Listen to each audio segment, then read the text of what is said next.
Hello મિત્રો, જે સાઉન્ડમાં clarity નથી એને સાઉન્ડ સિસ્ટમ ના કહેવાય, અને જે સાઉન્ડ સિસ્ટમની અંદર ઘોંઘાટ હોય એનાથી બેકાર બીજી કોઈ વસ્તુ ના કહેવાય.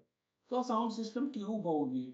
તો મારા હિસાબે સાઉન્ડ સિસ્ટમ એવું હોવું જોઈએ કે જ્યારે તમે સાઉન્ડ ચાલુ કરો છો તો લોકો કાન બંધ કરીને દૂર દૂર સુધી ના ભાગવા જોઈએ, પરંતુ દૂર દૂરના લોકો તમારા સાઉન્ડ સિસ્ટમ સુધી આવવા જોઈએ.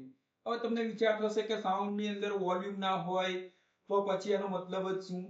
તો પ્રેશર મીડિયમ આપણે યુઝ કરીએ, 100% યુઝ કરાય પ્રેશર મીડિયમ સાઉન્ડ સિસ્ટમની અંદર, પણ સાથે ક્લિયરિટીનું ખાસ ધ્યાન રાખવું જોઈએ.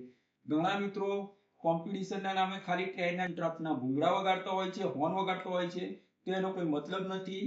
મેઇન વસ્તુ છે કે જ્યારે સોંગ વાગતા હોય તો એની અંદર ક્લિયરિટી જોઈએ, પછી એ બેઝની હોય કે મિડની હોય, બધી ક્લિયરિટી આવવી જોઈએ. તો મિત્રો, તમે આવી ક્લિયરિટીમાં વિશ્વાસ કરતા હોય અને ક્લિયરિટી વાળું સાઉન્ડ લેવું હોય તો વિઝિટ કરો અમારા HK સાઉન્ડની. આજે જ મુલાકાત કરો, વિડીયોને લાઈક કરો, કમેન્ટ કરો અને મોકલી દો તમારા દોસ્તોને, જેથી કરીને અમારા આવવાવાળા નવા વિડીયો તેમજ અમારી આવવાવાળી નવી ઓફરો તમને અને તમારા મિત્રોને મળતી રહે. ધન્યવાદ.